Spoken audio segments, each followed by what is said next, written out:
Hello दोस्तों, कैसे हो आप सभी लोग। स्वागत है आप सभी का मैक्स मांगा एक्सप्लेन में। आज हम फिर से शुरू करने जा रहे हैं बुक ऑफ एस्पर का अगला एपिसोड। कहानी वही है, लेकिन हर दिन एक नया मोड़ लेकर आती है। तो बिना देर किए चलिए अब शुरू करते हैं आज के एपिसोड नंबर 788 और 789 का। हद हो गई, इन्हें पकड़ो और अंदर घसीट कर लाओ। मैं देखना चाहता हूं कि आखिर माजरा क्या है। उसके आदमी आदेश मानकर गए और काले पहरेदारों से घिरे एक आदमी और एक औरत को हॉल में ले आए। अपने पुराने ठिकाने को देखकर झुओ फैन को पुराने अच्छे दिन याद आ गए। बस इस याद में खलल डाल रहा था झाओ चेन का वैसा ही दिखना जैसा हजारों साल पहले था। झुओ फैन के चेहरे पर एक उग्र मुस्कान थी, मगर उसमें नफरत की झलक नहीं। झाओ चेन की रूह कांप गई जब उनकी नजरें मिली। उसे एक अजीब सी पहचान महसूस हुई। दिल जोर जोर से धड़कने लगा और वो थोड़ा पीछे भी हट गया। काले कपड़ों में एक आदमी ने झुककर कहा, डेमोनिक एम्परर साहब, ये वही लुओ क्लैन के लोग हैं जो सिर लेकर आए हैं। आदेश का इंतजार है, तुम लोग जाओ। झाओ चेन की नजर झुओ फैन से नहीं हटी। गुस्सा गायब हो चुका था। उसने बस सुन्न होकर हाथ हिलाया, सब निकल जाओ। आदमी उलझन भरी नजरों से एक दूसरे को देखने लगे। डेमोनिक एम्परर का ये अंदाज उन्होंने पहली बार देखा था। इतनी नरम आवाज भी पहली बार सुनी थी, इसलिए फौरन निकल गए। अब हॉल में बस झुओ फैन, बाली यूयू और झाओ चेन थे, साथ ही खून से सना फर्श और पड़ी हुई लाशें। झुओ फैन ने ठंडे चेहरे पर मुस्कान डालते हुए हाथ जोड़कर कहा, डेमोनिक एम्परर, आपका नाम तो पहले से मशहूर है। मैं लुओ क्लैन का स्टीवर्ड झुओ हूं और ये मेरी गार्ड बाली यूयू है। आखिरकार आपसे मिलकर अच्छा लगा। तुम्हारा नाम कुछ जाना पहचाना लगता है। झाओ चेन आंखें सिकोड़कर सोच में पड़ गया। सिर्फ नाम ही नहीं, तेवर भी वही। नहीं, ये हो ही नहीं सकता। वो कभी इतना आसान स्वभाव वाला नहीं था और ना ही कभी खुद को किसी स्टीवर्ड के स्तर तक गिराता। नहीं, ये नामुमकिन है कि कोई मरा हुआ आदमी यहां हो। हा हा हा। डेमोनिक एम्परर, आप क्या कह रहे हैं। कुछ नहीं। झाओ चेन होश में लौटा, चेहरा ठंडा हुआ और सिरों की ओर देखा। स्टीवर्ड झुओ, ये सब क्या मतलब है। ये ताकत दिखाना है या सीधा चुनौती। नहीं नहीं डेमोनिक एम्परर साहब, ये तो हमारे क्लैन हेड का गिफ्ट है। वो चाहते हैं कि आप इसे खुशी से स्वीकार करें। गिफ्ट। तुम मेरे आदमियों को मारो, उनके सिर लाओ और इसे गिफ्ट कहो। झाओ चेन ने मेज पर मुक्का मारा। कोई ऐसा नहीं करता। साफ साफ बताओ, वरना यहां तो तुम्हारी जान जाएगी ही, साथ ही पूरे लुओ क्लैन का नामो निशान मिटा दूंगा। सारे सिर काटकर उन्हें रौंदते हुए सीधा नरक में पहुंचा दूंगा। झाओ चेन की विस्फोटक ऑरा पूरे हॉल में फैल गई। बाली यूयू पीछे हट गई। टेम्पर्स आम एम्पर्स से कहीं स्ट्रांग होते हैं।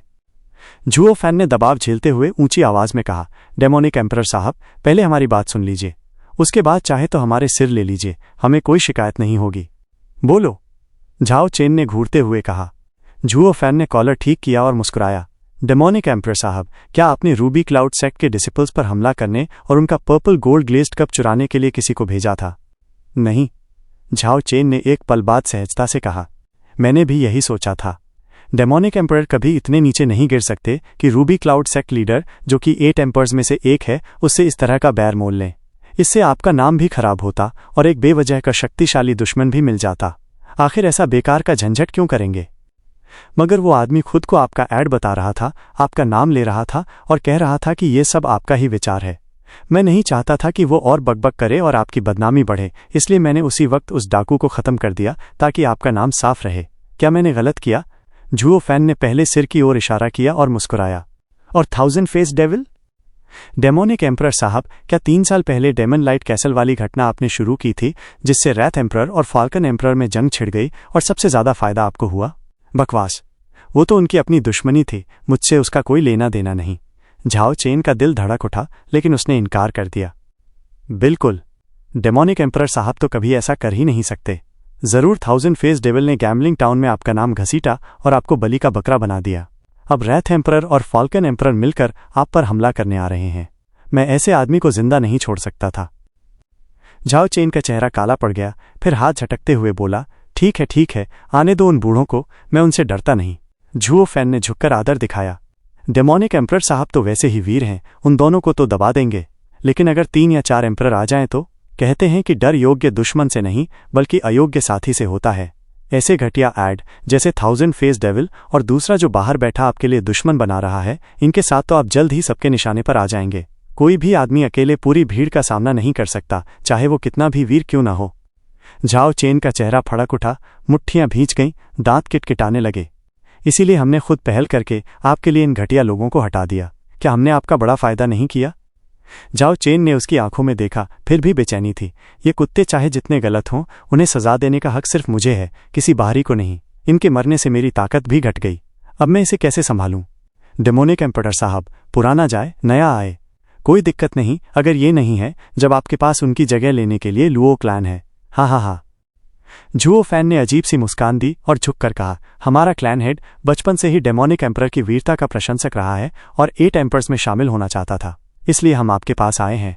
हम आपसे बस एक जगह मांगते हैं। हम बिल्कुल भी उन 2 बेवकूफ़ों की तरह नहीं होंगे। ताकत हो या काम करने का तरीका, हर मामले में उनसे बेहतर है।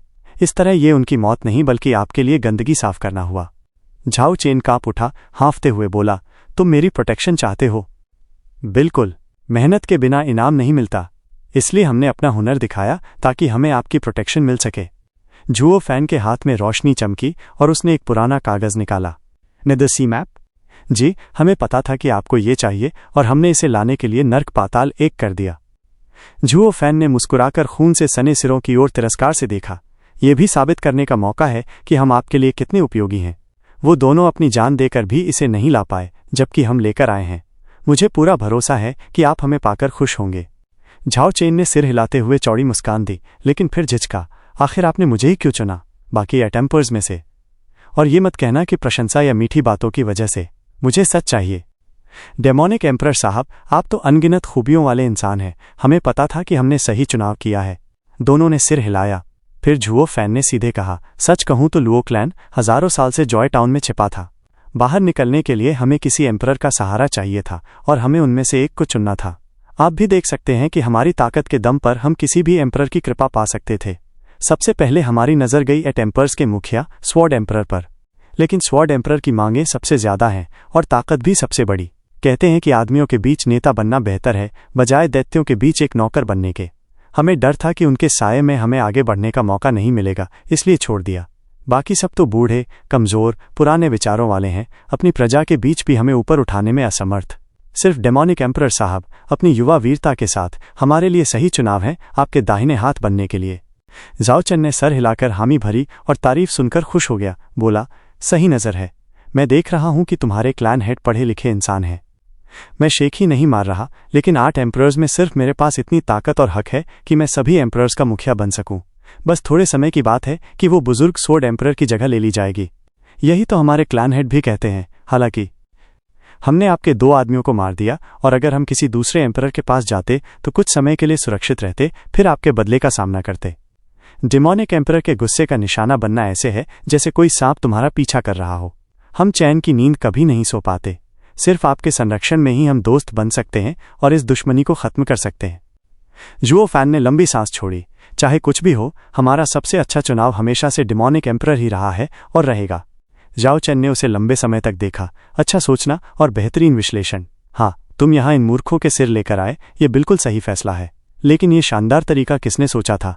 झाओ चेन की आंखें हल्की चमक उठीं, थोड़ी उत्सुक भी। डेमोनिक एम्परर सर स्टीवर्ट जुओ हमारे क्लैन हेड के भरोसेमंद आदमी हैं। वो हर कदम पर क्लैन हेड की मदद करते हैं और उनके फैसले में राय देना उनका कर्तव्य है। यही समय था बाली यूयू के आने का। वो आगे बढ़ी और हाथ जोड़कर अभिवादन किया। जुओ फैन ने विनम्रता से सिर हिलाया। मैं तो बस साधारण सी सलाह देता हूँ, आखिरी फैसला तो क्लैन हेड का ही था। स्टीवर्ट जुओ, अपना श्रेय खुद लो। बोन टेम्परिंग कल्टिवेटर होकर क्लैन हेड के पास खड़े रहने का मतलब है कि तुम्हारे पास असाधारण हुनर है। बाली यूयू ने हंसते हुए कहा, डेमोनिक एम्परर सर, कृपया स्टीवर्ट जुओ की कमजोर कल्टिवेशन को नजरअंदाज करें, क्योंकि लुओ क्लैन में वो क्लैन हेड के भी सलाहकार हैं। नहीं तो क्लैन हेड का झुकाव तो स्वॉर्ड एम्परर की तरफ होता, क्योंकि हमारे कई गार्ड तलवार का अभ्यास करते हैं। झाओ चेन ने जुओ फैन को ध्यान से देखा और तब जाकर समझा कि वो एक छोटे आदमी से नहीं बल्कि एक छिपे हुए खिलाड़ी से सामना कर रहा है। उसकी कम कल्टिवेशन के बावजूद उसकी हैसियत काफी ऊंची है। ये साबित करता है कि उसकी असली ताकत किसी और चीज में है। औरत की बातों से लगता है ये आदमी गहरी सोच वाला है। कमबख्त, यही तो वो हुनर है जो मेरे पास नहीं है। झाओ चेन आगे बढ़ा और जुओ फैन का हाथ पकड़कर मुस्कुराया। हा, आजकल असली रणनीतिकार मिलना दुर्लभ है। स्टीवर्ट जुओ, मुझे सच में तुम्हारे जैसे आदमी की जरूरत है। डेविल माउंटेन के लिए इन मूर्खों पर छोड़ दिया तो 1000 साल की विरासत भी खत्म हो जाएगी। डेमोनिक एम्परर सर, आप बहुत मेहरबान हैं। तो फिर लुओ क्लैन, कुछ मत कहो। 20 डीमन गार्ड्स, 36 शहर और 64 क्लैन्स में तुमने 1000 फेस डेविल की जगह ली है। अब तुम सबके ऊपर रहोगे। जाओ चेन ने अपने सीने पर हाथ मारकर कसम खाई, मैं लुओ क्लैन को अपना वफादार घोषित करूंगा और स्टुअर्ट जुओ को अपना दायां हाथ। जो भी तुम्हें छुएगा वो मेरा गुस्सा झेलेगा। अरे डेमोनिक एम्परर सर, ये तो क्लैन हेड की जगह होनी चाहिए। क्या फर्क पड़ता है? तुम क्लैन हेड की मदद करते हो और वो मेरी मदद करता है। सब एक जैसा है, इतनी जटिलता क्यों? अरे ये तो मेरे अधिकार से बाहर है। क्या सर को पहले क्लैन हेड से बात नहीं करनी चाहिए? क्या फायदा? मेरी बात ही अंतिम है। गार्ड, स्टुअर्ट जुओ के स्वागत के लिए दावत तैयार करो। डेविल माउंटेन में अगले 3 दिन तक खुशियां मनाई गईं। जाओ चेन ने जुओ फैन का अच्छा स्वागत किया और सीक्रेट डोमेन में ऐलान किया कि लुओ क्लैन अब डेविल माउंटेन के साथ है। लुओ क्लैन 20 डीमन गार्ड्स का नेता बन गया और जुओ फैन जाओ चेन का निजी सलाहकार। 10 दिन बाद जाओ चेन ने 20 शहरों को लुओ क्लैन के अधीन कर दिया। जुओ फैन और बाइली यूयू तब डेमोनिक एम्परर से विदा लेकर लुओ क्लैन का कामकाज संभालने निकल पड़े। पहाड़ से निकलते समय जुओ फैन ने उस हरे भरे शिखर की तरफ देखा और सांस छोड़ी। मैं कभी अकेला था, बस कुछ अरेज पहाड़ की रक्षा करते थे। मैंने कभी नहीं सोचा था कि एक दिन ये जगह इतनी भीड़ भाड़ वाली हो जाएगी। पहले जैसी शांत जगह नहीं रही। वो लड़का अभी भी वैसा ही है, बाकी सबकी तरह ताकत के पीछे भाग रहा है। मेरे समय में बिना किसी इलाके के भी मैं 8 एम्परर्स का मुखिया था। मूर्ख इतनी चीजों के पीछे क्यों भाग रहा है? तुमने इस मशहूर पहाड़ की इज्जत मिट्टी में मिला दी, तो फिर तुम उसके संरक्षण में क्यों आ गए? बाली यूयू ने कहा, क्या हमें दूसरों का इस्तेमाल करके उसे ख़त्म नहीं करना चाहिए? अब जबकि हम उसके लिए काम कर रहे हैं तो उसके आदमियों की निगरानी में रहेंगे और उसके खिलाफ कुछ नहीं कर पाएंगे। जुओ फैन मुस्कुराया, जंग में पहले देना पड़ता है फिर लेना। आखिर में हर इंसान या गुट भीतर से टूटता है, बाहर का असर उसके भाग्य पर कम ही होता है। अब हम उसके घर के अंदर के कीड़े हैं जो धीरे धीरे सब कुछ चाट रहे हैं। क्या 20 शहर इसका सबूत नहीं है? हा हा हा। जुओ फैन आत्मविश्वास से चल पड़ा, बाली यूयू उसके पीछे कोमल नजर से देखते हुए। गैम्बलिंग टाउन में ये चौंकाने वाली खबर फैल गई कि लुओ क्लैन अब डेमोनिक एम्परर के साथ है। मिस सिटी लॉर्ड के महल में गैम्बलिंग एम्परर ने पर्दे के पीछे से एक जेड स्लिप पकड़े हुए कहा, लुओ क्लैन सच में डेमोनिक एम्परर का पहला डीमन गार्ड बन गया। ये तो हैरान करने वाला है, यकीन करना मुश्किल है। गैम्बलिंग एम्परर, उन्होंने जरूर नक्शा देकर डेमोनिक एम्परर का गुस्सा शांत किया होगा। गैम्बलिंग एम्परर ने हाथ हिलाया और पर्दे के पीछे से शहर के मालिक को देखते हुए कहा, मैं उसके स्वभाव को जानता हूं, लापरवाह, जिद्दी और जल्दी गुस्सा करने वाला। इस सौदे में लुओ क्लैन ज्यादा से ज्यादा अपनी जान बचा सकता था, न कि उसका गार्ड बन सकता था। और ऊपर से 20 डीमन गार्ड्स में सबसे ऊपर रखना, ये तो बिल्कुल तर्क के खिलाफ है, खासकर उस डेमोनिक एम्परर के लिए। तो क्या इसका मतलब है लुओ क्लैन ने डेविल माउंटेन में ऊंचा दर्जा किसी और तरीके से पाया? बिल्कुल, क्योंकि अगर बिना दुश्मनी के भी नक्शा दिया जाता तो भी इतना ऊंचा स्थान नहीं मिलता। ये सौदा तो बहुत गड़बड़ है। गैम्बलिंग एम्परर ने आंखें सिकोड़ ली। क्या डेमोनिक एम्परर ने अपने ऐलान में यह भी कहा था कि उसने लुओ क्लैन के स्टुअर्ट को अपना दायां हाथ बनाया है? हाँ, वही है, लेकिन ये अजीब है। लुओ क्लैन अब पहला डीमन गार्ड है और उसका प्रतिनिधि तो क्लैन हेड होना चाहिए, न कि स्टुअर्ट। तो फिर इसका मतलब सब कुछ उस स्टुअर्ट से जुड़ा है। गैम्बलिंग एम्परर मुस्कुराया, दिलचस्प है, ये स्टुअर्ट वाकई काबिल है। आदमियों, ध्यान रखना, इसको कभी नज़र से ओझल मत होने देना। मैं इसके हुनर की पूरी हद जानना चाहता हूं और देखना चाहता हूं कि ये क्या कमाल करता है। हा हा हा। जगह मुड़ गई। एक अंधेरे कमरे में 2 साये आमने सामने बैठे थे। सुना तुमने, वो घमंडी लुओ क्लैन जो गैम्बलिंग टाउन में था अब डेमोनिक एम्परर के संरक्षण में है। तो क्या हम कुछ करेंगे? बिल्कुल करेंगे, लेकिन लुओ क्लैन के बारे में सब कुछ अजीब है, कुछ भी हो सकता है। किसी अनजान क्लैन में क्या खास है? डेमोनिक एम्परर ने हमें आधी जमीन से वंचित कर दिया, हमें इसे वापस लेना होगा। अपने एम्परर होने के नाते मैंने सुना है 7 सीक्रेट माउंटेन्स अब 8 एम्परर्स की तरफ बढ़ने का सोच रहे हैं। किसी कमजोर को हटाया भी जा सकता है। आदमी थोड़ा रुका। ठीक है, अगर वार करना है तो डेमोनिक एम्परर पर करेंगे। लुओ क्लैन ने अपने पंख फैलाने के लिए रक्षक चुना है, लेकिन ये गलत चुनाव है। रूबी क्लाउड सेक्ट में एक 40 साल की औरत मुख्य सीट पर बैठी थी। उसके हाथ में एक पीला कागज था और चेहरा गंभीर था। जूनियर सिस्टर, क्या तुम पक्के तौर पर कह सकती हो कि ये नेदरसी मैप की प्रति है? बिल्कुल। देखो, इन धुंधली रेखाओं और फीके नज़ारों को कोई कूची ऐसी कलाकारी नहीं कर सकती। मिस संगू गर्व से समझा रही थी। उसकी डिसाइपल्स ने सिर हिलाया, यहां तक कि छू किंगचेंग ने भी। मिस संगू ने खुश होकर छू किंगचेंग को श्रेय दिया। सीनियर सिस्टर, ये सब किंगचेंग की बदौलत है, जिसने एक हनी ट्रैप का इस्तेमाल करके उस लड़के को खतरे भूलकर ये प्रति बनवाने पर मजबूर कर दिया। सीनियर आंट, वो हनी ट्रैप नहीं था, हमने ये साफ किया था ना? छू किंगचेंग मुस्कुराई और बोली, मास्टर जुओ फैन ने कहा था कि वो चाहता है मैं सेक्ट छोड़कर सामान्य जिंदगी जीऊं। बकवास, तुम तो सेक्ट का स्तंभ हो, किसी भी आदमी के कहने पर उसके साथ नहीं जा सकती। सीनियर आंट, आपने तो साफ वादा किया था। मैंने बस ये कहा था कि हम सीनियर सिस्टर के पास लौटकर रिपोर्ट करेंगे। अगर वो राजी नहीं तो बस खत्म। बस बहुत हुआ। उन दोनों को लाल होते देख उस औरत ने हाथ उठाया। चाहे हनी ट्रैप था या किंगचेंग का वादा, अब कोई फर्क नहीं पड़ता। ये नक्शा नकली है। नकली? ये कैसे हो सकता है? देखो इन रेखाओं को, किसी इंसान ने नहीं बनाई ना? औरत हंसी, इतनी शान से जब सामने वाले ने तुम्हें बुरी तरह बेवकूफ़ बनाया। ये सच है कि ये नक्शा इंसान ने नहीं बनाया, लेकिन ये झूठ भी है क्योंकि इसमें कूची का इस्तेमाल ही नहीं हुआ। मैं संगू ने हैरानी से पलकें झपकाईं। वो औरत हल्का सा सिर हिलाकर हंसी, जैसे कह रही हो, तुम सब इतने ऊपर बैठकर रह गए कि इंसान की असली नेचर ही भूल गए। Basic nature. क्या आम लोग खाते पीते और पेट साफ नहीं करते?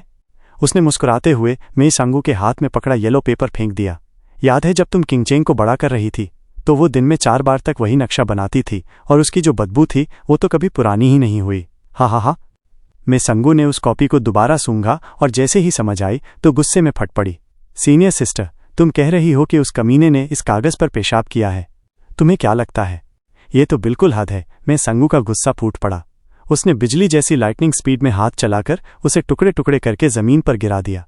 और ये सोचकर कि इतने महीनों से उस गंदी चीज को खजाने की तरह संभालती रही, हर एक लाइन को ट्रेस करती रही और उसके कारण हाथ बदबू से भर गए थे, वो वहीं झुककर उल्टी करने लगी।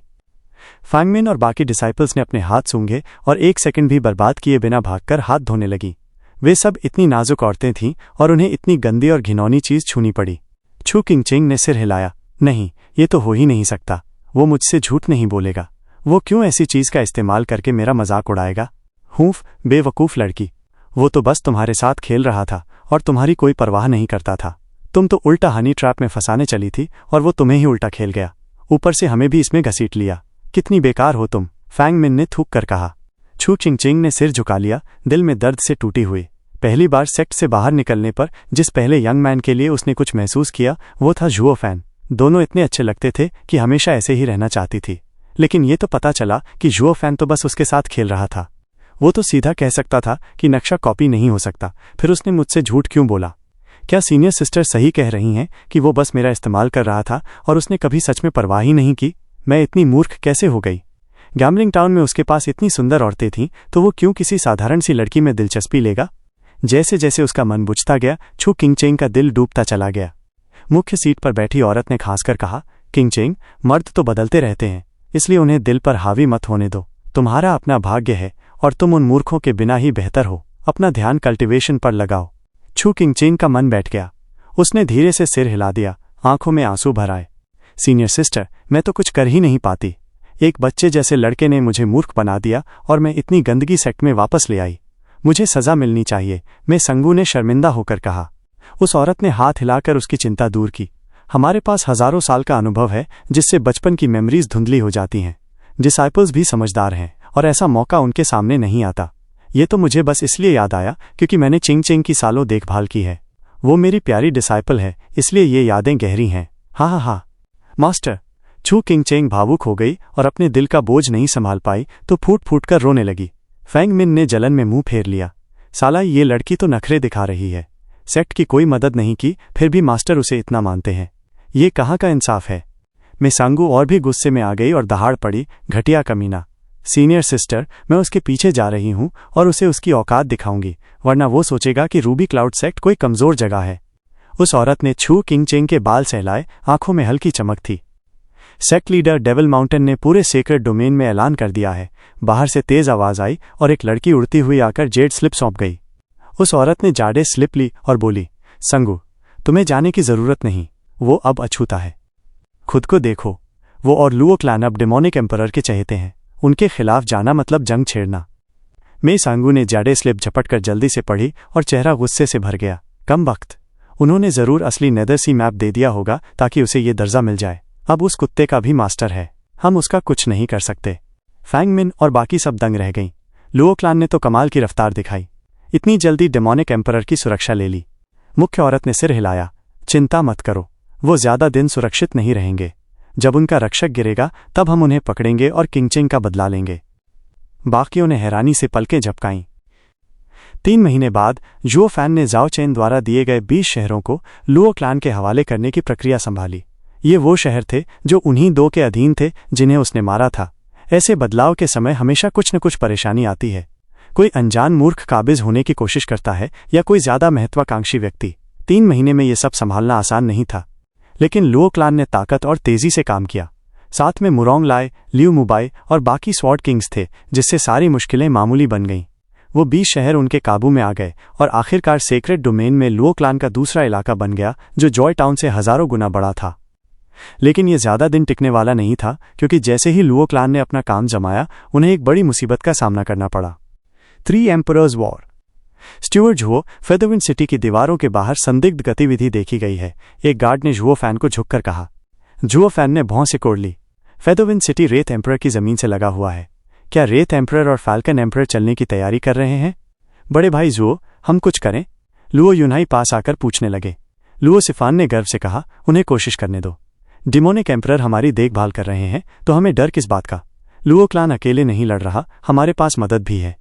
ऐसा नहीं होगा। झुओ फैन ने दोनों को घूरा। तुम खुद को सुरक्षित समझकर उनसे भिड़ना चाहते हो। पीछे से चाहे सुरक्षा हो, लेकिन मरेंगे तो हमारे ही लोग। क्यों बेवजह ये नुकसान उठाएं? लुओ यूनहाई ने सिर हिलाया। मैं समझ सकता हूं, लेकिन हम तो डिमोनिक एम्परर की सीमा पे हैं। अगर हमला नहीं करना तो पीछे हटें। पीछे हटना तो इस अनोखे मौके को खोना होगा, जिसमें 8 एम्परर्स की लड़ाई में घुस सकते हैं। तो फिर दोनों तरफ का फायदा उठाओ और उन्हें आपस में मरने दो। ये रंजिश उनके बीच है, हम इससे दूर रहेंगे। बस सवाल यह है कि कैसे। झुओ फैन की आंखों में सोच की चमक थी। तभी एक और व्यक्ति जेड स्लिप लेकर अंदर आया। स्टुअर्ट झुओ, डिमोनिक एम्परर जाओ चेन ने आपको बुलाया है। मैं भी उन्हें मिलने ही जा रहा था। झुओ फैन मुस्कुराया। जेड स्लिप ली और बाली यूयू के साथ डेविल माउंटेन के लिए निकल पड़ा। 3 दिन में पहुंचा। डीमन गार्ड उन्हें जानता था और अंदर जाने दिया। हाल में उन्होंने जाओ चैन को झुककर प्रणाम किया। Greetings demonic emperor.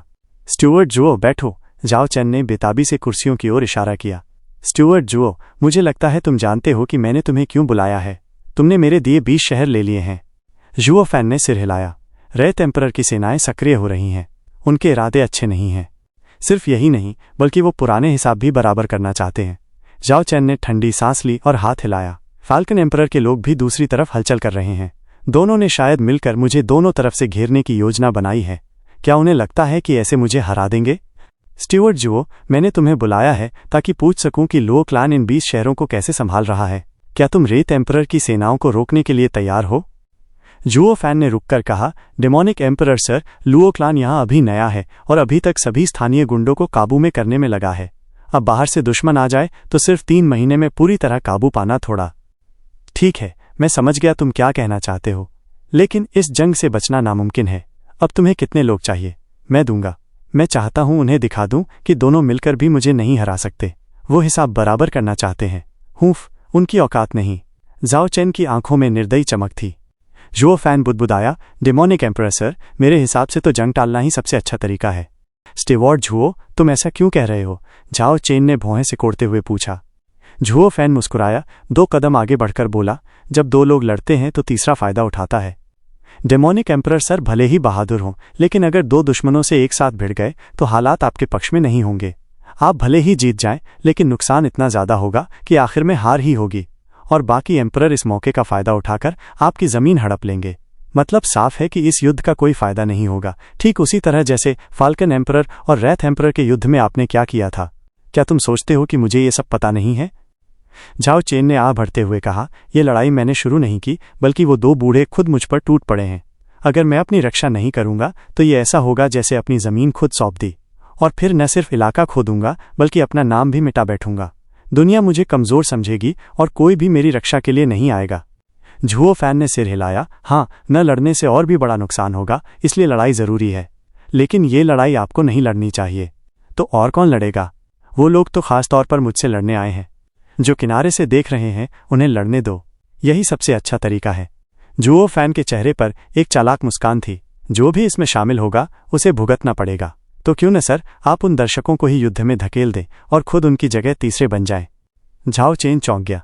तुम चाहते हो कि मैं साथी ढूंढूं, लेकिन ऐसे समय में कौन मेरी मदद करेगा? 2 एम्परर भी आ रहे हैं। जो साथी मिल भी जाए वो बस बड़ी बड़ी बातें करेगा और असली युद्ध में गायब हो जाएगा। डिमोनिक एम्परर सर, मैं साथी ढूंढने की बात नहीं कर रहा, बल्कि विरोधियों एडवर्सरीज की बात कर रहा हूं। साथी के साथ मिलकर लड़ाई होती है, लेकिन विरोधी हमारे लिए लड़ेंगे और हम बस देखते रहेंगे। अरे स्टुअर्ट झुओ, क्या तुम्हारा दिमाग सही है? झाओ चेन घूरते हुए हंसी में फूट पड़ा। हा हा हा, ऐसे बेवकूफ कहाँ मिलेंगे? आठों एम्परर में कोई इतना मूर्ख नहीं है कि अपनी ताकत यूं बर्बाद करे। झुओ फैन मुस्कुराया, बिल्कुल, कोई भी इतना बेवकूफ़ नहीं होगा, और विरोधियों को लाने के लिए कीमत भी चुकानी होगी, चाहे वो आठों एम्परर ही क्यों न हो। वो कीमत क्या होगी? झाओ चेन ने पूछा। झुओ फैन की मुस्कान और चौड़ी हो गई। डेमोनिक एम्परर सर, क्या आपने नेदरसी का नक्शा समझ लिया है? तुम चाहते हो कि मैं नक्शा दे दूं? ये कभी नहीं होगा। झुओ फैन ने सिर हिलाया। नेदरसी का नक्शा नेदर सॉवरेन के ज्ञान स्थान तक जाने का इकलौता सुराग है। यह अनमोल है, मैं इसे यूं ही क्यों दूं? और अगर उन्होंने इसे समझ लिया तो? यह नक्शा आम आंखों के लिए बहुत उलझा हुआ है। गैम्बलिंग एम्परर ने इसे दांव पर इसीलिए लगाया था। हम असली नक्शा इस्तेमाल नहीं करेंगे, बस उसकी एक कॉपी देंगे। असली नक्शा सर के पास ही रहेगा। नहीं, अगर उन्होंने इसे सुलझा लिया तो हम इसमें हेरफेर कर देंगे ताकि कोई भी न सुलझा पाए।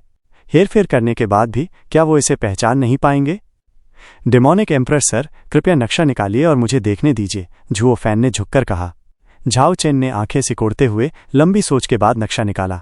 झुओ फैन आराम से आगे बढ़ा और इशारा किया, सर, इस नक्शे में अनगिनत काले वृत्त ब्लैक सर्कल्स हैं। बस हमें करना यह है कि कॉपी बनाते समय यहाँ कुछ और जोड़ दें और वहाँ से कुछ हटा दें। गैम्बलिंग एम्परर तक को पता नहीं चलेगा।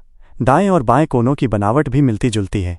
उन्हें आपस में बदल दो, कोई पहचान नहीं पाएगा।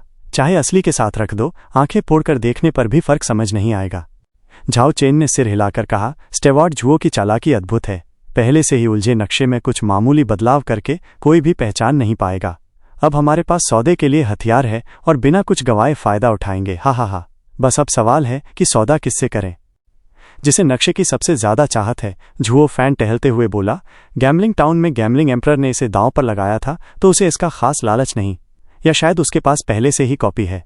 बाकी प्रतिनिधियों में से सिर्फ 2 ऐसे हैं जो इसके लिए तड़प रहे हैं। रूबी क्लाउडसेक ने तो मुझसे कॉपी लेने के लिए हनी ट्रैप तक लगाया था, और स्वॉर्ड एम्परर के प्रतिनिधि ने दांव में अपने पैर की उंगलियां तक कटवा दी थीं। इनसे बात करना ज्यादा फायदेमंद होगा। झाओ चेन ने सराहना भरे अंदाज में कहा, सर, सच में तेज दिमाग है। तुम्हें पाकर मैं भाग्यशाली हूं। मैं तुरंत इन दोनों से संपर्क करता हूं। रुकिए, झुओ फैन ने बीच में कहा। डेमोनिक एम्परर सर, जल्दबाजी मत कीजिए। सबको हमारे हालात पता हैं, और अगर हम खुद जाकर नक्शा ऑफर करेंगे तो वो भारी शर्तें लगाएंगे। मेरी सलाह मानिए और वो खुद हमारी मदद करने को तैयार हो जाएंगे। झाओ चेन का चेहरा हल्का सा फड़क उठा, फिर देर तक झुओ फैन को घूरने के बाद बोला, सर को पाना तो जैसे कोई अनमोल रत्न पा लेना है। फिर मैं ये गठबंधन तुम्हें ही सौंपता हूं। सर की सेवा करना मेरा कर्तव्य है। झुओ फैन ने झुककर सलाम किया। कुछ और बातें करके वो बाली यूयू के साथ निकल पड़ा। उसका पहला लक्ष्य रूबी क्लाउडसेक था, जहां चू किंगचिंग थी। गैम्बलिंग टाउन में अधूरी डील अब पूरी होनी थी। रूबी क्लाउडसेक की सीमा पर पहुंचते ही दर्जन भर लड़कियां रास्ता रोककर खड़ी हो गईं, जिनकी अगुवाई फांग मिन कर रही थी।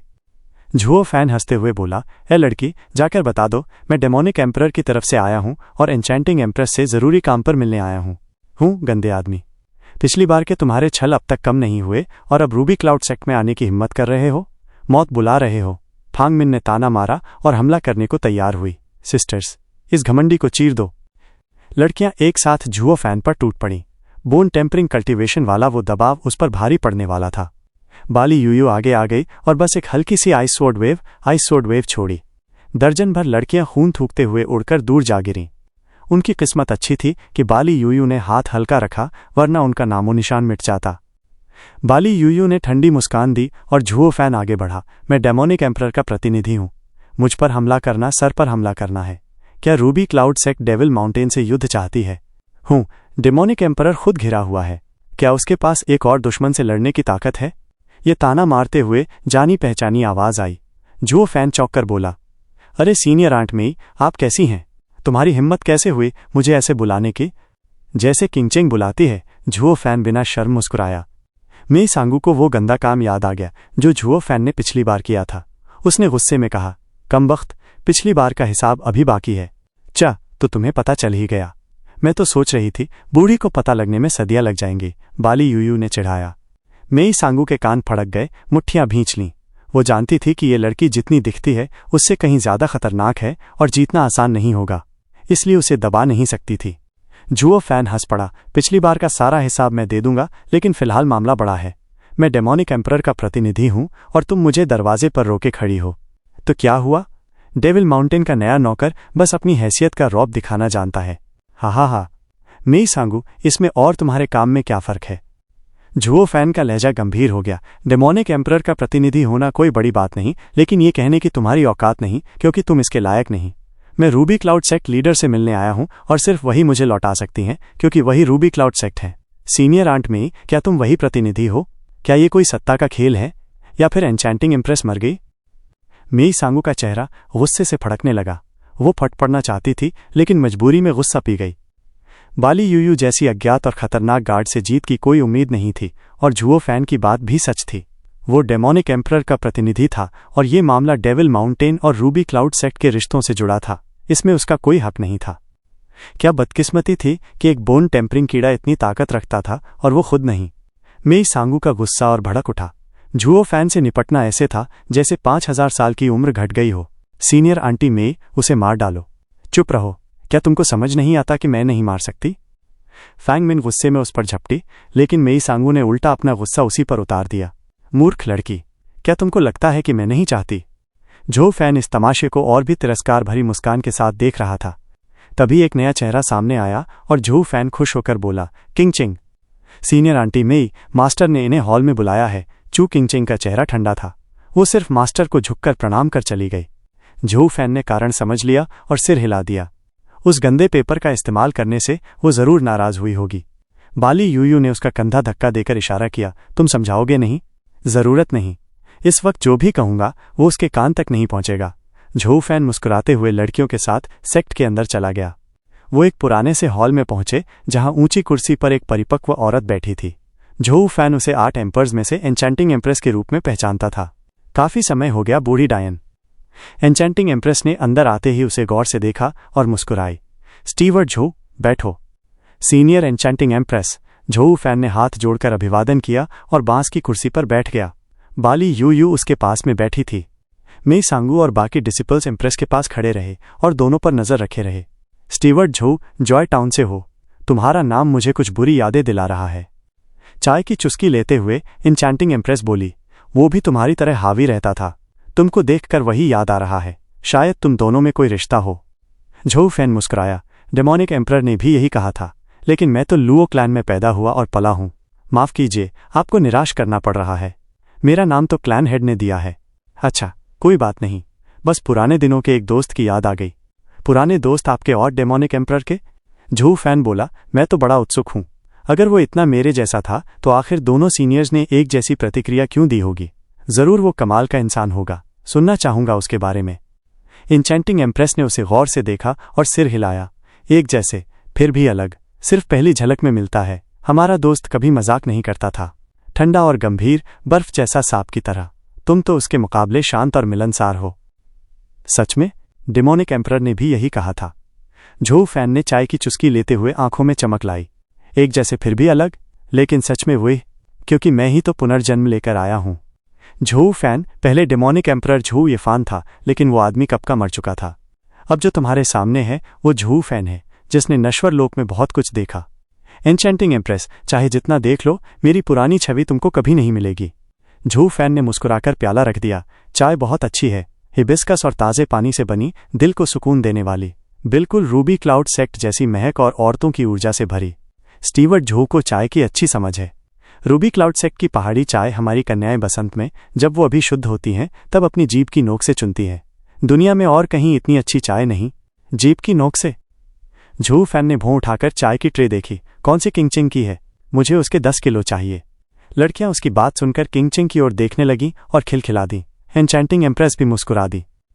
चू किंगचिंग लाल पड़ गए और उसे घूरते हुए चेतावनी दी कि हल्के में बात ना करे, लेकिन झुओ फैन चाय के प्यालों को देखते हुए उसकी जलती नज़र को नज़रअंदाज करता रहा। स्टीवर्ट झुओ तो बड़े मजाकिया हो, तुम तो बिल्कुल उसकी तरह नहीं। एन्चेंटिंग एम्प्रेस अब गंभीर हो गई। हमने काफ़ी बातें कर ली। अब बताओ, डेमोनिक एम्परर का प्रतिनिधि यहाँ किस काम आया है? अपनी कोशिश में असफल होकर झुओ फैन ने चाय किनारे रखी और मुस्कुराया। कुछ खास नहीं, बस एन्चेंटिंग एम्प्रेस से एक सौदे पर बात करनी थी। सौदा?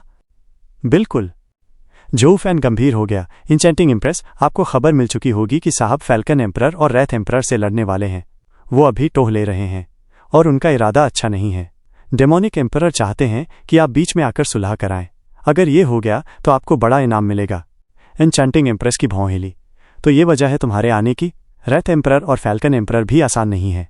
उनके गुस्से में तो मुझे कोई अहमियत ही नहीं देंगे। इन दोनों ने ये लड़ाई इसलिए शुरू की क्योंकि उनके पास साहब के मुकाबले ज्यादा लोग हैं। लेकिन एन्चेंटिंग एम्प्रेस, अगर आप साहब के साथ खड़ी हो जाएं तो बराबरी हो जाएगी। फिर कोई कुछ करने की हिम्मत नहीं करेगा और लोग भी इस विपत्ति से बच जाएंगे। अच्छा, तो डेमोनिक एम्परर मेरी ताकत से उन्हें डराना चाहते हैं? एन्चेंटिंग एम्प्रेस ने आंखें सिकोड़कर मना कर दिया। स्टीवर्ट झोउ, तुम डेमोनिक एम्परर को कह दो, रूबी क्लाउड सेक्ट ऐसे बुरे काम में नहीं पड़ेगी। एन्चेंटिंग एम्प्रेस, अभी हमने शर्तों की बात तो की ही नहीं, हो सकता है वो आपको पसंद आ जाए। जरूरत नहीं, बीच में पड़कर मैं उन्हें पीछे हटने पर मजबूर कर सकती हूँ, लेकिन बाद में उनका गुस्सा मुझ पर आएगा। मैं इतना छोटा सोचने वाली नहीं कि थोड़े से लाभ के लिए दो एम्पर्स की दुश्मनी मोल ले लूं। एन्चेंटिंग एम्प्रेस ने हाथ हिलाकर कहा, स्टीवर्ट झोउ, अब आप जा सकते हैं। लड़कियों, इन्हें बाहर छोड़ाओ। डिसिपल्स तुरंत आगे बढ़ीं। आइए। झोउ फैन ने पहले उसकी ओर, फिर हिचकिचाती चू किंगचेंग की ओर देखा और तिरस्कार से मुस्कुराया, फिर सिर हिलाकर खड़ा हो गया। मैंने बड़ी मेहनत से डेमोनिक एम्परर को मनाया कि एन्चेंटिंग एम्प्रेस को राजी करें, लेकिन अफसोस, आप तो ठंडी निकली। अब तो मुझे स्वॉर्ड एम्परर को दे ही देना पड़ेगा नेदरसी मैप। रुको। एन्चेंटिंग एम्प्रेस उसकी बात सुनकर चौंक गई। क्या कहा तुमने? नेदरसी मैप? ये तुम्हारी शर्त है? झोउ फैन ने सिर हिलाया। हाँ, लेकिन असली नहीं, बस एक नकल। नकल? ये कहने की हिम्मत भी है? मेई सांगू तो नकल का नाम सुनते ही भड़क गई।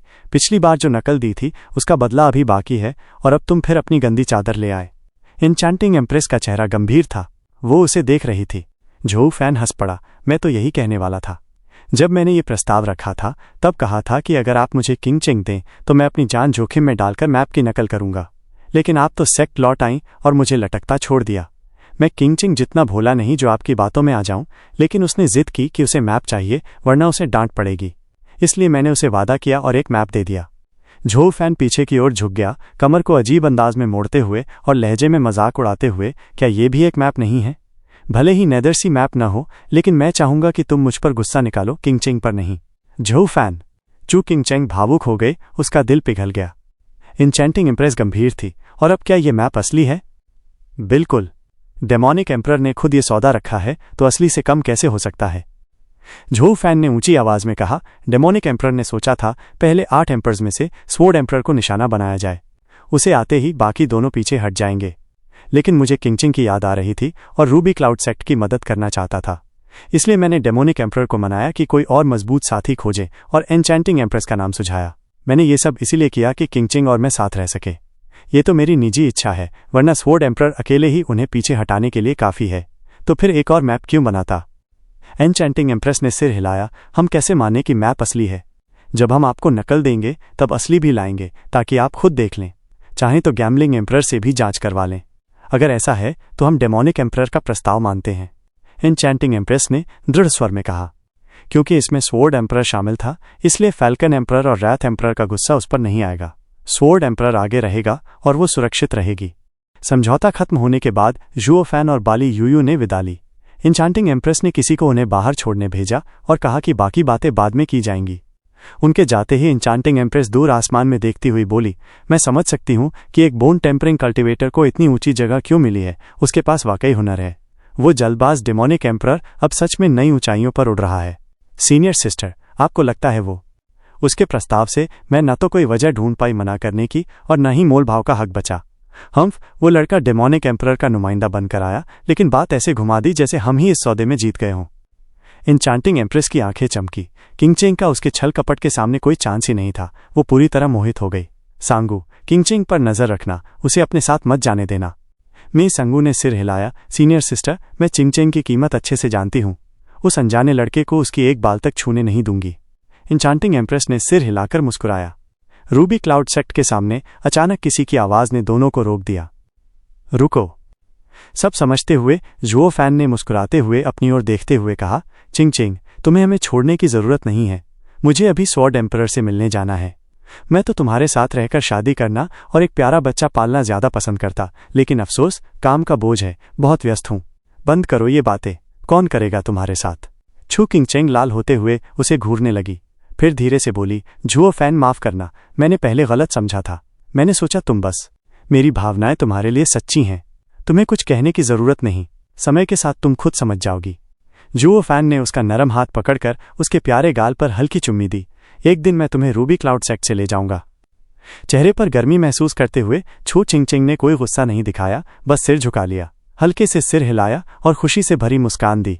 जुओ फैन ने विदा ली और बाली यूयू की तेज नजरें उसके पीछे लगी रहीं। चू किंगचेंग उन्हें दूर जाते देखती रही, उसकी आंखों में गहरी भावनाएं भरी हुई थीं। 3 महीने बाद एक ऊंची पहाड़ी श्रृंखला में 2 लोग चल रहे थे। ऊपर बादलों से घिरे एक शानदार महल को देखते हुए जुओ फैन ने मुस्कुराकर हाथ जोड़कर कहा, मैं डेमोनिक एम्परर का प्रतिनिधि बनकर आया हूं और स्वॉर्ड एम्परर से मिलने की इच्छा रखता हूं। सीटी जैसी आवाज हुई। अगले ही पल 30 लोग उन्हें घेरकर खड़े हो गए, हाथों में चमचमाती तलवारें और ब्लेड लिए हुए। जुओ फैन पर कोई असर नहीं पड़ा, जबकि बाली यूयू ने तिरस्कार से देखा, तुम इसे तलवार कहते हो?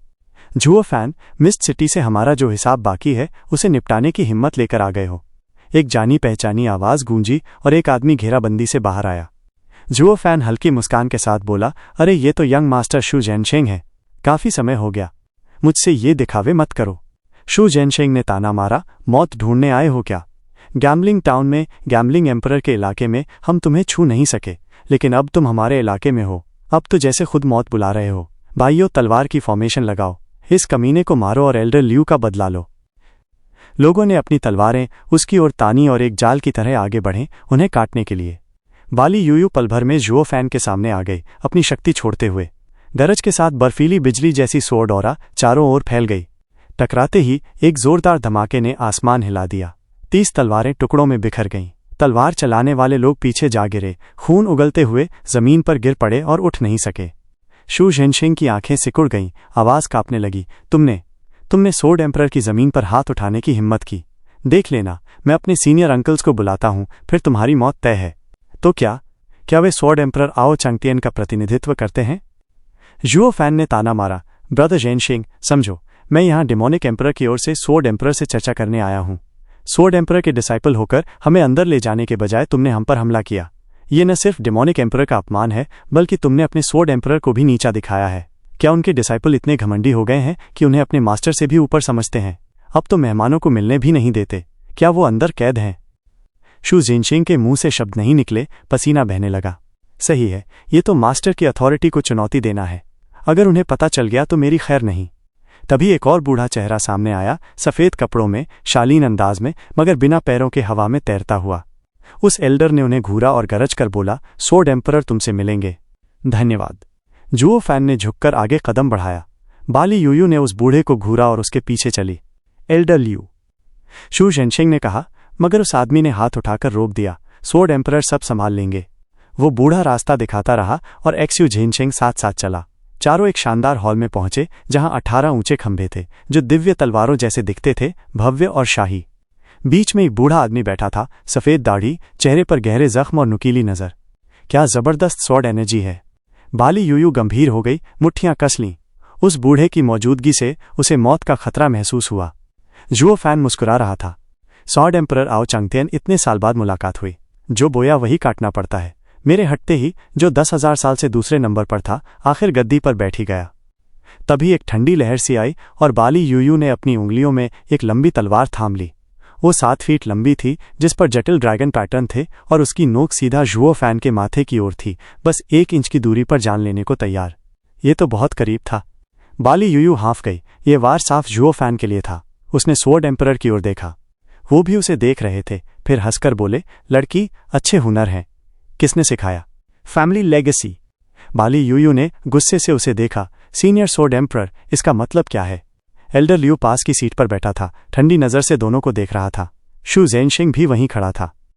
स्वॉर्ड एम्परर ने शुरू किया, इस लड़के ने मेरे छोटे भाई के पैर काट दिए और सोचता है कि डेमोनिक एम्परर का प्रतिनिधि बनकर बच जाएगा, लेकिन यहां से बिना पैरों के ही जाएगा। बाली यूयू ने गुस्से से कहा, आप स्टुअर्ट जुओ के पैर चाहते हैं? ऐसा कभी नहीं होगा। हा, जिस पल तुम मेरे इलाके में दाखिल हुए, उसी पल तुम्हारा हक खत्म हो गया। मैं तो डेमोनिक एम्परर के उस लड़के की इज्जत रखते हुए सिर्फ इसके पैर मांग रहा हूं, वरना क्या तुमने सोचा मैं यहीं रुक जाऊंगा? स्वॉर्ड एम्परर की शक्ति फट पड़ी, उनकी दबाव भरी मौजूदगी पहाड़ जैसी दोनों पर आ गिरी। उनका युआन क्यूआई तक धीमा हो गया। बाली यूयू के मन में घबराहट भर गई और पसीना बहने लगा। वे 8 एम्परर्स की शक्ति का सामना करने से बहुत दूर थे। चारों तरफ एक खतरनाक और खून की प्यास से भरी हुई हवा छा गई, जैसे सैकड़ों सुइयां किसी के दिल में घुसने को तैयार हों। बाली यूयू तो अब तक एकदम जम सी गई थी। वहीं झुओ फान ने बेफिक्री से एक कदम आगे बढ़ाते हुए कहा, हम आपके पास नेदर सी का नक्शा देने आए हैं। सोर्ड एम्परर ने तुरंत बदले की अपनी बेरहम कोशिश रोक दी और झुओ फान को घूरते हुए बोला, क्या कहा तुमने? सोर्ड एम्परर, हम आपको नेदर सी का नक्शा देने आए हैं। अगर आपने मुझे मार डाला तो आपको कभी ये मौका नहीं मिलेगा। हूफ, तुम सोचते हो इससे तुम्हारी जान बच जाएगी तो दोबारा सोच लो। सोर्ड एम्परर ने हाथ झटका, लेकिन फिर वापस अपने सिंहासन पर जाकर बैठ गया और गरज कर बोला, आखिर चाल क्या चल रहे हो तुम? जल्दी बोलो, वरना मेरा जो थोड़ा सब्र बचा है वो भी खो दूंगा। झुओ फान ने हाथ जोड़कर कहा, सोर्ड एम्परर, बात यह है कि आपको अब तक तो पता चल ही गया होगा कि फैल्कन एम्परर और रेथ एम्परर हलचल में है। डिमोनिक एम्परर को उनसे कोई डर नहीं, पर वो सिर्फ बेगुनाह लोगों को बेवजह की तबाही और दर्द से बचाना चाहता है। इसलिए वो सोर्ड एम्परर से बीच बचाव की गुजारिश कर रहा है। तुम उनसे नहीं जीत सकते, इसीलिए मेरे पास रेंगते हुए आ गए। लेकिन क्या तुम्हें नहीं लगता असली नक्शे की जगह उसकी कॉपी देना थोड़ा बेईमानी है? मेरे हाथ बंधे हैं, डिमोनिक एम्परर यहीं तक समझौता करेगा। झुओ फान ने आ भरी, चूंकि सोर्ड एम्परर इस प्रस्ताव को ठुकरा रहे हैं तो हम चलते हैं। दोनों ने झुककर प्रणाम किया। रुको, सोर्ड एम्परर गरजा। झुओ फान ने पलट कर देखा, और कोई हुक्म? सोर्ड एम्परर, ये तलवार उठाकर अपने पैर काट लो, फिर जिंदा जा सकते हो। सोर्ड एम्परर ने जमीन पर बाली यूयू द्वारा फेंकी गई तलवार की ओर इशारा किया। बाली यूयू ने मुंह बिगाड़ा और झुओ फान के इशारे का इंतजार किया। झुओ फान मुस्कुराया और आह भरी, तलवार को देखते हुए बोला, सोर्ड एम्परर, क्या मैं इसके बदले कोई और तरीका नहीं निकाल सकता? मुझे सारी उम्र बिना पैरों के जीना मंजूर नहीं। ये तुम्हें मेरे जूनियर भाई के पैर काटने का नतीजा है। मैं तुम्हारी सोच से उतना रहमदिल नहीं हूं। सोर्ड एम्परर, मैंने कहा था कि मैं भरपाई कर सकता हूं। बस इतना बताइए कि पैरों के अलावा मुझे क्या करना होगा? तुम्हारे पास ऐसा क्या है जो मेरे जूनियर भाई के पैरों के बराबर हो? गैम्बलिंग टाउन में सीनियर लियू ने नदसी नक्शे के लिए अपने 2 पैर की उंगलियां काटी थीं। मैंने सोचा उसी नक्शे को उनके पैरों के बदले में देना सही सौदा होगा। उस वक्त सीनियर लियू को नक्शा पाने के लिए अपने पैर भी देने पड़ते तो शायद खुशी से दे देते। बूढ़े आदमी ने गंभीर नजरों से सोर्ड एम्परर को देखा और सिर हिलाया। सोर्ड एम्परर बोला, तो दे दो, लेकिन क्या तुम इसे डिमोनिक एम्परर से ले सकते हो? असल वाला नहीं, सिर्फ कॉपी। अगर आपको चले तो। कॉपी? सोर्ड एम्परर ने एल्डर लियू की ओर देखा। वो भौहें चढ़ाकर फिर सिर हिलाया। कुछ भी हो, कुछ न मिलने से तो बेहतर है। ये नकली तो नहीं होगी ना? बिल्कुल नहीं। मेरे पास इसे साबित करने का तरीका है और आप गैम्बलिंग एम्परर से भी इसकी जांच करवा सकते हैं। तो तय रहा। लड़की यहां गारंटी के तौर पर रहेगी। सोर्ड एम्परर ने ताली बजाई और फैसला सुनाया। झुओ फान हंसकर झुकते हुए बोला, सोर्ड एम्परर, आपको किसी बंधक की जरूरत नहीं। बस आप युद्ध में मध्यस्थता कर दें, डिमोनिक एम्परर खुशी से कॉपी दे देगा। सोर्ड एम्परर ने घूरा, तुम मेरे साथ खेल रहे हो? सोर्ड एम्परर, मैं ऐसा कभी नहीं करूंगा। बदतमीज, मैंने तुम्हें मौका दिया था कि तुम नक्शे की कॉपी के बदले अपने पैर देकर भरपाई करो, लेकिन तुम अब भी डिमोनिक एम्परर को बीच में ला रहे हो। ये भरपाई कैसी हुई? सोर्ड एम्परर, यकीन मानिए मैं वही कर रहा हूं जो कहा था। झुओ फान घबराकर झुक गया। सच कहूं तो डिमोनिक एम्परर ने पहले ही रूबी क्लाउड सेक की एन्चेंटिंग एम्प्रेस को साथी बना लिया है। 2 बनाम 2 में दुश्मन एम्परर पीछे हटने पर मजबूर होंगे। उस दिन एल्डर लियू के साथ जो हुआ वो मेरे दिल पर भारी था, इसीलिए मैंने सोचा एक और कॉपी बनाकर सोर्ड एम्परर को भी साथी बना लूं। आप तो 8 एम्परर के मुखिया हैं, ऊंचा और सम्मानित नाम। आपके होने से सारा मामला आसानी से सुलझ जाएगा। लेकिन डिमोनिक एम्परर इस पर राजी नहीं था। ज्यादा कॉपी बनने का मतलब? हाँ, आप समझ ही गए। इसीलिए मैंने 3 दिन 3 रात लगाकर उसे मनाया कि सोर्ड एम्परर को साथी बनाया जाए। बस मध्यस्थता करनी है और आपको कॉपी मिल जाएगी। ये तो कुछ न करने जैसा ही है। क्या ये मेरी सच्ची नीयत का सबूत नहीं? सोर्ड एम्परर ठहर गया, फिर झुओ फान की मुस्कान देखकर बोला, अब समझ आया गैम्बलिंग टाउन में तुम्हारा नाम क्यों बना। तुम्हारी चालाकी और दिमाग डिमोनिक एम्परर के साथ सो और स्पिरिट किंग होने के बराबर है। सोर्ड एम्परर, आप तारीफ कर रहे हैं। ये कोई तारीफ नहीं, सच्चाई है। सोर्ड एम्परर ने हाथ हिलाया। ठीक है, जा सकते हो। मैं डिमोनिक एम्परर की बात मानूंगा। अब आगे की बात मुलाकात में होगी। हाँ, गैम्बलिंग एम्परर को भी लाना ताकि नक्शे की जांच हो सके। झुओ फान झुक गया। बहुत बहुत धन्यवाद सोर्ड एम्परर, चलते हैं। झुओ फान और बाली यूयू निकल गए। सोर्ड एम्परर का चेहरा बिगड़ गया। साला लड़का, इतना चालाक कि जी चाहता है चमड़ी उधेड़ दूं, लेकिन कुछ कर भी नहीं सकता। हुफ, बस बोन टेम्परिंग का कल्टिवेटर। फिर भी सोर्ड एम्परर ने बगल की मेज तोड़ डाली। शू झेनशिंग चौंक गया। मास्टर, हम उसे ऐसे ही जाने देंगे? एल्डर लियू के पैर। उसने खुद कहा था ना कि नक्शे की कॉपी देकर भरपाई कर दी। एल्डर लियू उदास दिखा। लेकिन ये तो सीधा सौदा हुआ ना? हाँ, लेकिन उसकी नज़र में यही भरपाई है तो वही है। उसने रूबी क्लाउड सेक्ट का नाम लेकर हमें घेर लिया। हम चाहें तो सौदा छोड़ सकते हैं, लेकिन हमें बस मध्यस्थता करनी है और नक्शे की कॉपी मिल जाएगी। इतना आसान फायदा क्यों छोड़ें? लेकिन हम फिर भी उसके पैर काट सकते थे। उसने कोई भरपाई नहीं की, बस डेमोनिक एम्परर की तरफ से बात की। सौदा अलग है, बदला अलग। शू झेनशिंग की आंखों में क्रूरता चमकी। स्वॉर्ड एम्परर और एल्डर ल्यू ने सिर हिला दिया। आशिंग, अगली बार जब उससे मिलो, बिना कुछ सुने वहीं मार देना, क्योंकि जैसे ही वो बोलना शुरू करेगा तुम्हारे पास उसे मारने की कोई वजह नहीं बचेगी। स्वॉर्ड एम्परर ने आह भरी। मैं पहले कर सकता था, लेकिन जैसे ही उसने नेदर सी नक्शे की बात घुमा फिरा दी, सौदे का कारण सामने आ गया। अब उसे मारने का कोई बहाना नहीं बचा। वो डेमोनिक एम्परर का प्रतिनिधि है। उसे मारना मतलब सौदा खत्म, और हम चाहते हैं कि सौदा हो। वो लड़का मुसीबत है, अपनी जान भी बचा लेता है और डेमोनिक एम्परर का काम भी कर जाता है। शू झेनशिंग चौंक गया और एल्डर ल्यू ने आह भरी। उसके पैरों का बदला अब बहुत देर तक टलने वाला था। 1 महीने बाद झुओफान डेविल माउंटेन लौटा। झाओ चेन तो जैसे इंतजार में बैठा था। झुओफान को हॉल में आते ही पूछ बैठा, तो कैसा रहा काम? पिछले कुछ महीनों से वो दोनों बूढ़े बेचैन हो रहे हैं। 3 शहर भी कब्जा कर चुके हैं। मैंने लड़ाई में हिस्सा नहीं लिया, बस तुम्हारे जवाब का इंतजार किया। डेमोनिक एम्परर सर बेफिक्र रह सकते हैं, सब योजना के मुताबिक हुआ। झुओफान ने मुस्कुराते हुए कहा, इंचांटिंग एम्प्रेस और स्वॉर्ड एम्परर दोनों आ रहे हैं, वो भी सिर्फ एक नक्शे की कॉपी के बदले। अब सब आपके हाथ में है, इन्हें एक दूसरे से भिड़ाइए। रेत एम्परर और फाल्कॉन एम्परर कम से कम बुरी तरह घायल होंगे। झाओ चेन हंसा। स्ट्यूअर्ट झुओ, तुमने तो कमाल कर दिया। इतनी जल्दी 2 मददगार, ये तो मेरी किस्मत है। हा हा हा। मैं तुरंत चिट्ठियां भेजता हूं ताकि उनसे बात हो और इन बूढ़ों को शांत किया जाए। कमाल सर। झुओफान ने झुककर प्रणाम किया, चेहरे पर साफ मुस्कान थी। 3 दिन बाद डेविल माउंटेन से 2 जेट स्लिप्स भेजे गए और 2 महीने बाद स्वॉर्ड एम्परर और एन्चांटिंग एम्प्रेस अपनी सेनाओं के साथ आ पहुंचे और उनके साथ एक मोटा आदमी जो शानदार कपड़े पहने था। काले रंग का एक सजावटी लिबास पहने हुए झाओ चेन अपने 20 डीमन गार्ड्स को लेकर उनके स्वागत के लिए आया और उनके आगे आगे चल रहा था झुओफान। उसने हंसते हुए कहा, स्वॉर्ड एम्परर, एन्चांटिंग एम्प्रेस, काफी समय हो गया। इस मामले में आप दोनों का साथ पाकर मैं बेहद खुश हूं। हा हा हा। डेमोनिक एम्परर, रहने दीजिए, हम तो बस अपना हिस्सा निभाने आए हैं और बदले में अपना हक का इनाम लेने। हा हा हा। दोनों ने आदर से जवाब दिया। स्वॉर्ड एम्परर ने सीधे कहा, अब समय आ गया है कि हमें वो दिखाओ जो वादा किया था। हमने इसकी जांच के लिए बड़े बड़े एक्सपर्ट्स बुलाने में काफी मेहनत की है। स्वॉर्ड एम्परर ने अपने पीछे खड़े एक मोटे आदमी की ओर इशारा करते हुए रास्ता दिया। झाओ चेन चौंका। गैम्बलिंग एम्परर, आप भी आए हैं? हाँ, इस तरह की अहम घड़ी में स्वॉर्ड एम्परर ने जोर दिया कि मैं ही चीजों को परखूं। वैसे मैं भी खाली था तो थोड़ी चहल पहल देखने चला आया। मुझे तो ये जानने की जिज्ञासा है कि मुझसे लेने के बाद नेदर सी मैप के राज खोलने में कुछ प्रगति हुई या नहीं। गैम्बलिंग एम्परर ने मुस्कुराते हुए कहा। झाओ चेन ने सिर हिलाया। गैम्बलिंग एम्परर, आप मजाक कर रहे हैं। आपकी तेज बुद्धि सब जानते हैं। आप जिसके पास ये मैप दशकों रहा और फिर भी न सुलझा पाए, तो मैं कुछ ही दिनों में कैसे कर लेता। ऊपर से अभी जो मुसीबत आ गई उसमें मेरा समय और चला गया। आप ज्यादा सोच रहे हैं। मुझे याद दिलाने की जरूरत नहीं। ये पहेली हल करना तो जुए जैसा है, किस्मत, इत्तफाक और ढेर सारी अक्ल पर निर्भर। मैं बस थोड़ा तेज हूं, लेकिन असली अक्ल तो सादगी में होती है। शायद तुम्हारे छोटे दोस्त ने 2 दिनों में ही इसे हल कर लिया हो।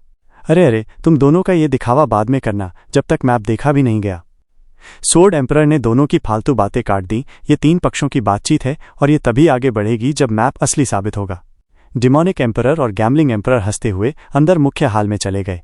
बीच में एक 3 मीटर लंबी मेज रखी थी। झाओ चेन ने 3 डिब्बे निकालकर मेज पर रखे और उन्हें खोलकर 3 स्क्रोल्स दिखाए। बीच वाला सबकी नजर में आ गया, वही असली नेदर सी मैप था। बाकी 2 नए थे, साफ तौर पर नकल। खोलने पर सब एक जैसे लगे, काले बिंदुओं और गोल घेरे से भरे हुए। ऊपर की लकीरें भी हूबहू कॉपी की गई थीं। यह है असली नेदर सी मैप। इसके अलावा वहां में संगू भी आई थी। उसकी आंखें चमक उठीं और उसने आह भरी। फिर झुओफान की तरफ गुस्से से देखा। उसे वो मजाक याद आ गया जो उसने उसके साथ किया था। झुओफान ने गैम्बलिंग एम्परर को झुककर कहा, सीनियर, कृपया इन नकलों को जांच लीजिए कि इनमें कोई कमी तो नहीं, ताकि हम सुधार सकें। असली चीज की जांच की कोई जरूरत नहीं, उसे नकली बनाया ही नहीं जा सकता। गैम्बलिंग एम्परर ने सिर हिलाया। असली मैप प्राचीन नेदर पेपर का बना है, जिसमें यीन एनर्जी भरी है जो इसे अमर और अटूट बनाती है। ऐसा हुनर तो अब लुप्त हो चुका है। असल बात है नकल का सही होना, बस असली से मिलाना है। गैम्बलिंग एम्परर झुककर ध्यान से देखने लगा। कई घंटों बाद भी उसने कुछ नहीं कहा। एक दिन बीत गया, फिर भी उसने पाया कि दोनों नकलें असली जैसी ही हैं। बाकी सबने उसे नहीं टोका, क्योंकि ये तीनों पक्षों की साझेदारी की नींव थी। दूसरे दिन के बाद गैम्बलिंग एम्परर ने नकलें नीचे रखीं और आह भरी, हाँ, ये दोनों नकलें बिल्कुल एक जैसी हैं।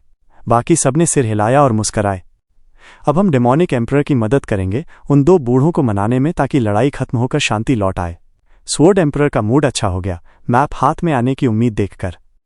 इंचांटिंग एम्प्रेस ने भी हामी भरी, जितनी जल्दी ये काम निपटे उतनी जल्दी उसे भी अपना चाहा मिलेगा।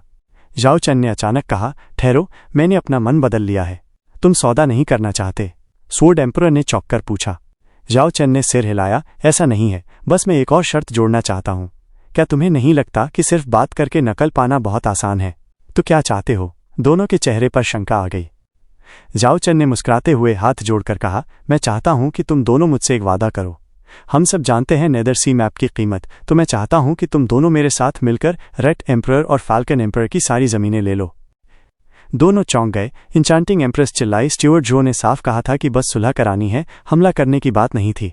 तुम ऐसे कैसे? हाँ, सही कहा। जियो फैन भी बोला, डेमोनिक एम्परर सर, जब मैंने इनसे साथ मांगा था तब लड़ाई का हिस्सा नहीं था। यूं पलट जाना ठीक नहीं। इसमें बुरा क्या है, और तुम्हें यहां बोलने का कोई हक नहीं। पीछे हटो। जाओ चेन ने उसे घूरा। जियो फैन ने आह भरी और पीछे हो गया। जाओ चेन ने बाकी दोनों से कहा, जब मैंने स्टीवर्ट जुओ को तुम्हारे पास भेजा था तब जंग शुरू नहीं हुई थी। अगर तुम मीडिएटर बनते तो कोई नुकसान नहीं होता। अब तो वो कमीने मेरी 10 शहरें ले चुके हैं। मैं चुप नहीं बैठ सकता। तुम चाहे अभी भी सुलह के पीछे हो, पर मैं तो उससे आगे बढ़ चुका हूं। दोनों ने मुंह बना लिया और कभी नकलों की तरफ देखते, कभी एक दूसरे की तरफ। डेमोनिक एम्परर, माफ कीजिएगा, मगर आप ज्यादा मांग रहे हैं। जुओ फैन ने गंभीर होकर झुकते हुए कहा, नेदर सी मैप कीमती है, लेकिन ये बस एक उम्मीद है। इसे सुलझाना अब भी अनिश्चित है। स्वॉर्ड एम्परर और इंचांटिंग एम्प्रेस को जंग में शामिल करना उन्हें नुकसान देगा, इसलिए उन्हें अच्छा मुआवजा मिलना चाहिए। मेरा सुझाव है कि उनके साथ मिलकर जमीन लेने के बाद डेमोनिक एम्परर उसे 3 हिस्सों में बांट दे, साथ में 2 नकलें भी, तब बात पक्की होगी। बकवास। जाओ चेन भड़क गया, तुम मेरे मुनाफे में हिस्सा चाहते हो, क्या ये ज्यादा नहीं? जुओ फैन, तुम किस तरफ हो? सर, मैं हमेशा आपकी तरफ हूं, मगर सौदे में दोनों पक्ष खुश होने चाहिए, तभी मदद मिलेगी। नहीं, मैं ज्यादा से ज्यादा 20 शहर दे सकता हूं, ऊपर से 2 नकलें भी दे रहा हूं। डेमोनिक एम्परर, मुझे तो स्टीवर्ट जुओ का प्रस्ताव ठीक लगता है। हम तीनों बराबर बांटेंगे, तभी हम अपने लोग शामिल करेंगे। इंचांटिंग एम्प्रेस, मुझसे भाव ताव मत करो, मैं तुम्हें मैप भी दे रहा हूं। जाओ चेन गर्जा। इंचांटिंग एम्प्रेस ठंडी मुस्कान के साथ बोली, अभी तुम चारों तरफ से घिरे हो। जब तुम जल रहे हो तब कागज का टुकड़ा किस काम का? अगर तुम चाहते हो कि हम लड़ें तो लड़ सकते हैं, लेकिन बेकार में नुकसान नहीं उठाएंगे। स्वॉर्ड एम्परर, क्या आप मुफ्त में मदद करेंगे? हा, मैं इतना बेवकूफ नहीं हूं कि ऐसे बेकार की मांग मान लूं। तुम लोग? डेमोनिक एम्परर ने दांत भींचे और हाथ झटका। ठीक है, जैसा चाहते हो वैसा ही होगा। 3 हिस्सों में बांटेंगे, यही तय रहा। और ये नकलें हम रखेंगे, जाहिर है। क्यों रखोगे तुम? क्योंकि ये दोनों तुम्हारे लिए आए हैं। अगर हम दूर बैठे रहते तो हमें कोई फर्क नहीं पड़ता, मगर तुम्हें हमारी जरूरत थी। स्वॉर्ड एम्परर ने तंज कसा, नकलें तो हमारी साझेदारी का इनाम है। डेमोनिक एम्परर गुस्से में फुफकारता रहा, फिर मुंह फेर लिया। ठीक है, जो चाहो कर लो, मुझे तो बहुत घाटा हो गया। और तुम ज्यादा बोलते हो। जाओ चेन ने जुओ फैन की तरफ उंगली दिखाकर भौंकते हुए कहा और अपने कमरे में चला गया। जुओ फैन ने आह भरी, जबकि दोनों एम्परर्स के चेहरे पर संतोष था। गैमलिंग एम्परर ने जुओ फैन को लंबी नजर से देखा और चालाक मुस्कान दी। ये लड़का सच में कमाल का है। स्टीवर्ट जुओ, हम खुद भी एक नकल बनाना चाहेंगे, क्या यह संभव है? जाओ चेन तो जा चुका था, इंचांटिंग एम्प्रेस ने जुओ फैन से कहा। जुओ फैन ने भौहें सिकोड़कर काला सा चेहरा बनाया। हमने नकलें पहले ही बना दी हैं, फिर एक और क्यों? क्या तुम्हें शक है? नहीं, हम तो बस खुद नेदर सी मैप की खूबसूरती महसूस करना चाहते हैं। जुओ फैन ने थोड़ी मेहनत से मुस्कुराते हुए कहा, जैसा चाहो, लेकिन कृपया अपनी नकल गैमलिंग एम्परर के पास जमा कर देना। गैमलिंग एम्परर हमेशा निष्पक्ष और तटस्थ है। सौदा पूरा होने पर तुम अपना नकल उससे ले लेना, हमें मंजूर है। इंचांटिंग एम्प्रेस और स्वॉर्ड एम्परर ने कागज निकालकर नेदर सी मैप की नकल बनाना शुरू किया। जुओ फैन मन ही मन हंसा, ये बूढ़े भी एक जैसे हैं, शक करने में हद से ज्यादा सावधान। हा। उस समय स्वॉर्ड एम्परर और इंचांटिंग एम्प्रेस नक्शे में इस कदर डूबे हुए थे कि उसे आराम से कॉपी करने में और फिर आपस में मिलान करने में उन्होंने पूरा 1 हफ्ता निकाल दिया। जब सब काम पूरा हो गया तो उन्होंने वो कागज गैमलिंग एम्परर को दे दिया। जुओ फैन ने डेविल माउंटेन के प्रतिनिधि के तौर पर उन तीनों महान हस्तियों को युद्ध की तैयारी के लिए रवाना किया। जियाओ चेन शायद अब तक इस सौदे में अपनी हार को पचा नहीं पाया था और इस बीच कभी दिखा ही नहीं। बाकी के एम्परर्स उसके इस बर्ताव से और भी खुश हुए, जैसे उन्होंने कोई बड़ा सौदा जीत लिया हो। जाते जाते उन्होंने जुओ फैन को सलामी दी। गैमलिंग एम्परर ने उसे गहराई से देखा और कहा, डेमोनिक एम्परर को सच में स्वर्ग का आशीर्वाद मिला है जो स्टीवर्ट जुओ उसके साथ है। वो उड़ते हुए चला गया और जुओ फैन बस हंसते हुए उसे देखता रहा। कैसा रहा, काम बना? डिमोनिक एम्परर बाहर निकला और खुशी से मुस्कुराया। जुओ फैन ने झुककर कहा, सर, सब बिल्कुल सही चला। गैम्बलिंग एम्परर से जितनी जल्दी हो सके कॉपी लेने के लिए ये लोग जरूर हमारी मदद करेंगे और बाकी दो को जल्दी ही कुचल देंगे। हा हा हा, स्टीवर्ट जुओ कमाल के हो, कुछ ही बातों में उन्हें अपने जाल में फंसा लिया और मेरी मदद को आ गए, वरना वो इतनी बड़ी रिस्क कभी नहीं लेते। डिमोनिक एम्परर सर, मैंने तो बस थोड़ा सा दिमागी खेल खेला था। जुओ फैन की आंखों में चमक आई। अगर हम सीधे उनसे कहते कि हमारे लिए लड़ो और नक्शा चारा बनाते तो बात नहीं बनती, इसलिए पहले उन्हें मध्यस्थ बनाया, बहाना करके बातचीत में बुलाया और फिर आपका मन बदल गया ऐसा दिखाया। उन्हें नक्शे का वादा किया गया और जब गैम्बलिंग एम्परर ने उसे सही ठहराया और वो नक्शा उनकी आंखों के सामने था तो छोड़ने का मन ही नहीं हुआ। फिर हमने अपना छोटा सा नाटक खेला, एक को दूसरे के खिलाफ खड़ा किया। जाओ चैन हंसा। मैंने उन्हें टुकड़े दिए और स्टीवर्ट जुओ ने सम्मानजनक इनाम की बात की।